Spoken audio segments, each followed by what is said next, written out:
incident this week that was fairly major, but it was the fault of another driver. So that doesn't count against us. In terms of this, oh, you still see my screen? Yes, I can't see my screen. the guy standing on the ladder, backwards, the wrong way. Let's see. Now, All right, so this week we're going to talk about ladder safety. So these rules kind of go for any ladder. Always ensure that your ladder is fully extended, is fully and properly set up. Always keep your belly button inside the gauge of the ladder. So when I say the gauge of the ladder, you have the two beams of the ladder that go up either side. You want to keep your belly button inside of those. Once you start shifting your belly button outside of that, then your center of gravity is going to be off and it can cause you to tip over. You only want these ladders on even ground unless it's designed with levelers. Some of them have little ratcheting slides that come out of the legs, so that way you can put them on uneven ground. If that's the case, make sure that it's firm ground that you're putting it on. You always want to maintain 3 points of contact, so 2 hands, 1 foot, 2 feet, 1 hand, whatever it might be. Nothing else counts as a point of contact, though. You always want to flip the ladder for each other when possible or tie it off. And then we kind of want to have the mentality of ladders last when it comes to how we're going to position ourselves. So if we can use man baskets, scissor lifts, stuff like that, as opposed to using ladders, that's going to be preferable. Obviously, for access and stuff like that, ladders are often our only options. A lot of times for positioning, they're our only option. But if we can avoid them, especially for longer duration projects, that's preferred. Whenever you use a ladder, you want to look for overhead hazards. You want to read all labels, and that serves two purposes. Every ladder is a little bit different with what their weight ratings are, what their different last step is, various different things. So it might give you important information. The other thing is that we're required to have these stickers intact. So if they're not intact, reach out to Matt or myself. You want to inspect all ladders for damage. Obviously, if they have a danger tag on them, don't use them. But you're looking for like weather checking, the fiberglass splitting apart, anything like that, bent rungs, bent arms, anything like that.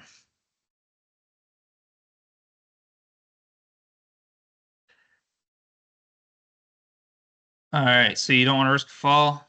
So we're only going to use the ladders how they're meant to be used with the accessories that are meant for them. So if you have levelers, jacks, hooks, different stuff like that, we're only going to use the stuff that's designed for those specific ladders. You want to make sure your surface is stable and secure or barricade if the ladder is in an area it may be displaced, which I think that one might have been a relic from before I redid the slides. Ooh. All right, so this is just a picture that explains, or two different pictures that explain two different things. One of them is the 3 points of contact, so 2 hands, 1 foot, or 1 foot, 2 hands. And then you also want to make sure that your ladder is at the proper climbing angle.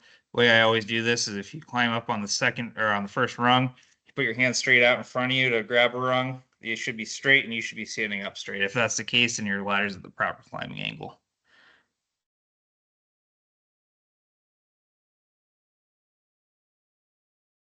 So you can see this in these pictures. These guys are all using the ladders wrong. So you don't want to go past the point of the point of last climb.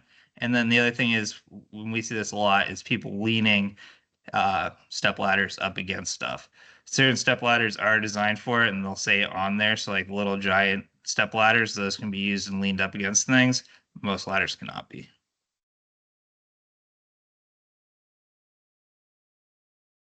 So with extension ladders, you always want to ensure that the dogs, which are the part that lock in, are serviceable and in a locked position. We have a lot of them, especially on the 16-foot ladders that are plastic still, and those have the tendency not to lock in. So we just want to make sure we inspect those before we use them. And then when we do use them, we want to make sure they're fully locked in position. The rope that goes to the ladder is called the halyard. You want to tie the halyard to the base section of the ladder using a clove hitch. If we don't know the knot, tie a lot, I guess. But if we do know the knot, that's the preferable way to do it. You always want to extend 5 rungs past top of any object you're climbing onto. You want to ensure that the climbing angle is adequate, which, like I said, if you're standing on the bottom rung, stick your hands out in front of you, grab a rung, you should be standing pretty comfortably with your arms out straight. And you want to ensure the fly is always pointed out. The fly is going to be the skinnier section of the ladder. Sometimes you might have multiple flies, but the outermost fly, the topmost fly is always going to be the skinniest portion. With step ladders, you never want to climb past the advised last step. You never want to walk the ladder. I've seen it. I've done it where you shimmy yourself around on the ladder because you don't want to get down off the ladder, move the ladder, and that's the best way to do it. And you only want to use them for their intended purposes. Like I said before, that is to extend them and then climb them. And then with specialty giant ladders like Little Giant, we have a couple other brands kicking around. You always want to ensure that all the pins are locked into place. That's where most people go wrong with these, is that they have these little twisting spring-loaded pins on the side, and they'll twist them, but they don't always lock in. Sometimes you have to shimmy the ladder back and forth. So we really want to make sure that we're shimmying it before we go to climb the ladder. You always want to watch your fingers and toes while you're raising and lowering these ladders because they don't have halyards, so they can, once you pull those pins, sometimes they can fall down onto your toes and stuff like that. And you never want to climb past the advised last step for the application you're using it for. So typically the stickers on these are going to have, this is what you can do in this application. This is what you can do in that application. You just need to make sure you're following those. And you want to assess the ladder for the safest way to climb it. As you can see in this picture here, there's a wider section and a narrower section of that ladder. If I was using it as a step ladder, I'd definitely be climbing the wider section of the ladder at the bottom. That is our ladder safety refresher. Yeah, those new new specialty ladders are a lot nicer than what we used to have. And the cost difference between them isn't really crazy. Yeah. And as long as you use them properly, they can really serve a big benefit to us. And then nobody ever has the excuse of, well, I don't have the right ladder. Yeah. Okay. They seem to last longer too. They hold up better. Yeah. Okay, can you see my Yep, you screen? can see your screen. Okay. All right. Well, it's a little bit cooler this morning, which is nice. Hopefully it stays that way. It's been hot. So I want to make sure to thank everybody for all the extra effort in the last week or a couple of weeks. We've had very hot weather, and everyone's been keeping everything moving, and especially the people that were working all the extra hours in the last couple of weeks, especially in the shutdowns that we have, like over in Jericho. Been a lot of effort. So just want to let everyone know we all appreciate it, because it's helping us all to get to have a really good season. The fair tickets, Sarah, I think I wrote that down, that she mentioned to me yesterday that today will be the last day before they order the final, make the final count to order the tickets for us. You know, if you want to go and you want to bring your significant other or your kids, let Sarah know. We're providing tickets, I think up to 4 tickets per family. Let her know what you need and we'll get them. Employee owner of the week. I got owner idea of the week. I got a hand note from someone that wanted me to talk about checking the oil in vehicles and equipment before you start it up. I was just wondering if they had an issue, a personal issue, but it was written out well, and I wrote down what they said. Check the oil in your vehicles and equipment before you start it up as part of your pre-check. Engine replacements are very costly. Let's take care of our stuff. That's a good one. Especially the trucks where we're slip seating them and we find it out in the yard. We have had things come in the shop where the oil does not touch the dipstick, and it's not long after that happens where they can cavitate and totally destroy the engine. And Logan only does so many engines per month, so I don't want to have him overloaded with engines to change, please. The healthcare premium holiday has ended. So probably those with health insurance will see, I believe it's today's check or this week, the check that we received this week. If not, it's next week, but you'll see that the healthcare premiums will be coming out of your check moving forward for the rest of the year. So that was a good holiday, 14 weeks. Saved everybody some pretty substantial amount of money. This week, we're revisiting the South Burlington East water tank down on Dorset Street. And I had a lot of help from Jeremy Dean to get the photos, and I had some help from Ed and Jeremy to do the write-up. And I believe Ed, are you on? Yeah, I'm here. I believe Ed will help us with help us get through the description of what we've done. And Jeremy, you can chime in if you want. And then we were hoping to have Ron Johnston help us with any comments on the photos. So I can drive if you want, Ed, if that works. That works for me, Ben. Okay. So yeah, we went over this project a few weeks ago, but ECI is contracted with the city of South Burlington to construct a new 2.1 million gallon water storage tank. The new tank is a twin to the existing one, and is sitting adjacent to it over on Dorset Street, just past the Swift Street intersection, over by the golf course. Actually, the diameter of the new tank is 53 feet, and it'll stand 127 feet tall. So last time we went over all the underground work, and now we're going over the concrete work that we did. So we've completed the concrete ring wall foundation, and the foundation info, as you can see here, is 6 feet high by 4.5 feet thick, and it's circular with a 60-foot outer diameter. There was approximately 185 yards of 4,000 psi concrete in it, and 23,000 pounds of rebar, and along with 36 anchor bolts that were not your typical anchor bolt. They were 3-inch in diameter and 7 foot 4-inch tall. They're about 200 pounds a piece. So the crew started by pouring a concrete mud slab to support the form panels and the steel anchor bolts. ECI fabricated custom steel support plates attached to the mud slab to serve as a template to hold the large anchor bolts in place.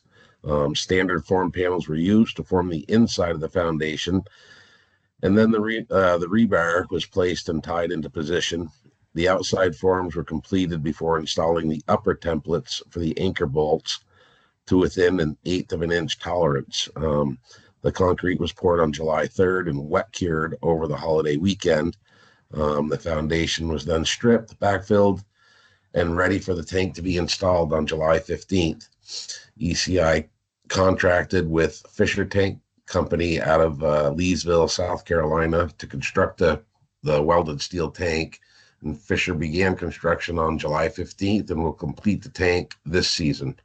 We've also contracted with USC, Utility Service Company, out of Georgia, for the tank priming and painting, and this will happen in the spring of 2026 when the weather allows. Once the priming and painting is complete, we will be tasked with filling the tank for testing and disinfecting the tank to prepare it for commissioning. Cool. So this must be the mud. This is the mud slab. This Yeah, is the mud slab. That's the mud mat. You can see we had to do a little bit of custom forming around them pipes. Oh yeah. Oh look, and I wrote mud slab. Good I job. did this late yesterday. Looks like the risers. Yeah, that looks like the boys were helping them with the risers, putting them in. And I see your little plates down there. I saw those out there. And I think Jeremy was telling me that the shop helped with a lot of this stuff, especially like the getting those plates made, which is a cool idea. And I know Yeah. Marty showed me over there one day, what was that thing, Jeremy? Like a little, a jig for layout. Yeah, so Pat Wells had these plates all punched. So they had a 3 1/8 inch diameter hole in the center of them, and then I think a 3/4 inch hole in each of the 4 corners for the threaded rod. And then he also had a piece of aluminum turned down on a lathe that fit right inside of that center hole, and then That's it cool. had a small point on that we could fit the surveyor's mini prism in, so that we could locate the exact dead center of each one of these. Wow, It that's turned awesome. It turned out awesome, yeah. And there's your risers. Big risers. Cool. Now we're, I guess, inside forms, Ron. Yeah, that's a good one too, Ben, because it shows a lot of the plates, how close they were, with Oh, the wow. anchor bolts all the way around there, so. Yeah, they Yep. just started setting the inside forms and getting ready for rebar. I hope you got the guy out of the cage There- before you poured it. Yeah, I haven't seen him. I don't know. He might still be in there. But that's the rebar. The rebar was olive radius bar, big bar, and it was kind of a challenge because you had stirrups. We asked them if we could make U bars, but they wouldn't let us do that. Instead, so we had a whole stirrup. Trying to fish them in the stirrups was a lot of fun for the guys.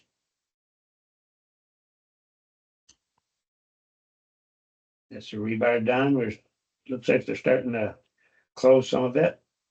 It's amazing how that, when Jeremy sent me the 23,000 pounds of steel, at first I was like, does that include the bolts? But no, look, that's a lot of rebar. Yeah, definitely. You got another guy in there now. I hope you got them out. Yeah, that one is out. I know. I've seen him. That's Austin is closing. So a lot of people, if you can see in between the form panels, you got those fillers Yep. and fractions, because as you go around there, the outside is of course a lot longer than the inside. So these guys had to form with straight forms around the radius, right, of a Yep. circle, and then the outside becomes wider Yeah, we as you just had go to radially. we had to keep putting it took a lot of like 4-inch and then 2-inch, so it was like 4 to 6-inch every time you go around with a panel. Then you'll get to a spot where you can just use 2 panels, full panels, and then back to your 4 and your 6. So it's a little bit of a trick, isn't it? Yeah, Now, that's one of the anchor bolts that we're getting ready to set. You can see we made a special nut and a picking device so we could screw it right on top of the anchor bolt, so that way they could drop them right down straight in place after everything was done. that's awesome. Oh, you Yeah, guys it had a was good. truck crane? Yeah, we used a boom truck for probably 90% of them, and then we ended up using the excavator on one side because we couldn't quite reach it. The boom That's truck. a Oh, yeah. setting the boats. They went pretty quick. It was it was a good thought out plan, in my opinion. Oh, it's it. Yeah, that's our truck. Yes, nice.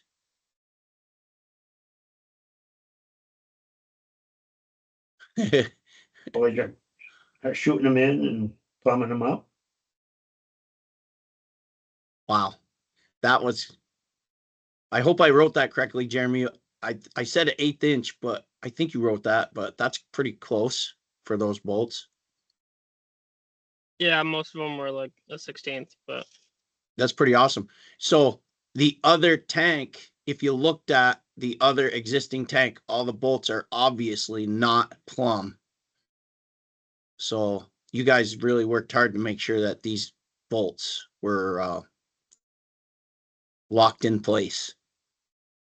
It's pretty awesome. All right. So Jeremy can explain this better than what I wrote. There's 3 of these anchor bolts that are shorter, right? And they have a coupling for some reason, so you can get in and out of the tank when you get it done, which we can see later. Is that what that is? Yeah. Yeah, so the tank company is going to actually put the crane inside of the tank. So in order to actually get That's what it was for. equipment and materials inside of the tank, they're going to need obviously to have 3 bolts missing, or shorter, and then later on they'll put a coupler where those green PVC sleeves are. They'll break those out of the concrete. They'll put a coupler onto the shorter rod, and then add the 3-foot rod on top of it to get it up to the same height as all the rest of them. So that was good because I see they put a cap on those after so that they didn't get concrete in it. Yeah. Yep. That's cool. There's a close up of the work that you guys did. Yeah, that's how we held the top of the boat. Then they shot them in and they could tweak them a little bit as we poured. We kept shooting them in as we poured just to make sure that they stayed in the right position. Uh-oh. Now we got concrete day. Yep, that's where the day we're pouring it. Nice to see that Carrera truck up here. Mm-hmm. Here it goes, going in. Yeah, we did it in a couple of different lifts around. Is that a chamfer strip around the top on the inside? I see.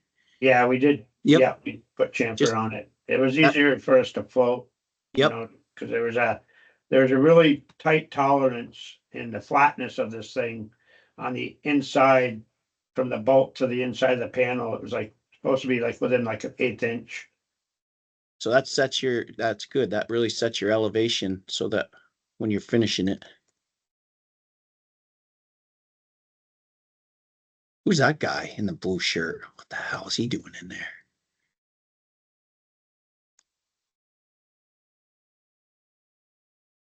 Just pouring. That's when we're finishing there. We're finishing the top. As soon as we got it poured, yeah. it started pouring like crazy. So we kind of just took a little break and then we went back and finished off the top. You can see the way the sky looks there. That's the finished top. We did a little broom job on the outside, so that way, it won't be slippery when the people are working on it if it rains. And there's your That's 2 about it. water risers right there. Wet cure. Yeah, wet cure.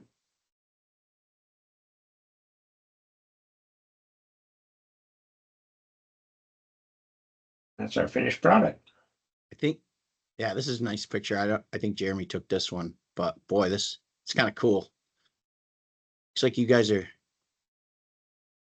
making a new Stonehenge. There she is backfilled.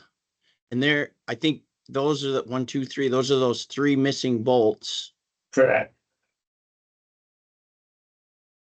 And I didn't write it in this article, but Jeremy, you were saying that there's 1 to 120, which is 1 inch in 10 feet slope to the center that they put this steel plate on. So it's got a slate crown in it, right? Yeah, Adam and crew came over and did all that for us. Nice. Did a good And job.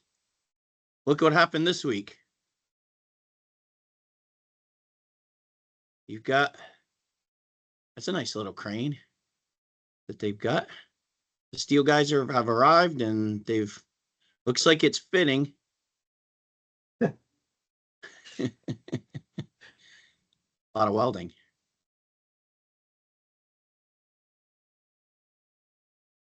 Probably looks even a lot more complete than that right now, right? I haven't been over there for a couple days.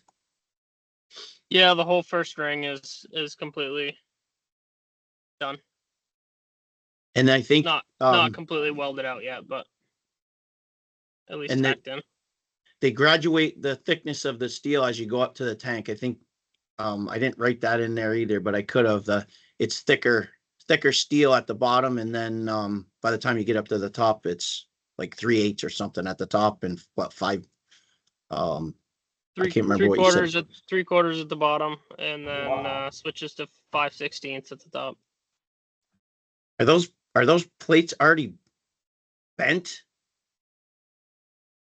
Or do they have to? It's Yeah. all pre-rolled in the shop. Wow. Pretty cool. Thanks, guys. I found this one, Ronnie, and I can't remember which job it was. That was the year before I started. Paul Brunton. That might be Brad Marshall, but I can't remember when Brad was here. On just right behind Paul, but I'm not sure. And that's a green and yellow concrete pump. So that was Griswold days.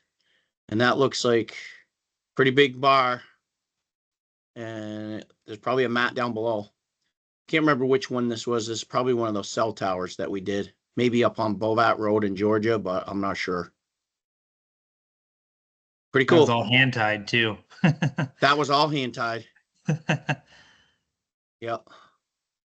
2000 and I know it was January of 2008 because I was able to get the find out from the details of the photo. But not like the new ones. The new ones all have GPS so you can tell where they were, which Phil showed me one day that I could do that, but the old photos don't. Especially this was the beginning of digital photos that we took, so we have some info. All right, well, I'll turn it back over to the safety guys. Yeah, have a great day. Have a safe day. If you're watching a group setting, please send over your attendance. And if you look down and see what your username is on here and it's something crazy, please shoot me or Matt a text to let us know who you are and what your username is. That's all I got. Good job. We finished 2 minutes ahead of schedule. We got 2 minutes to stretch. All right, perfect. All right, have a good one. Yep. Have a safe Yeah. day.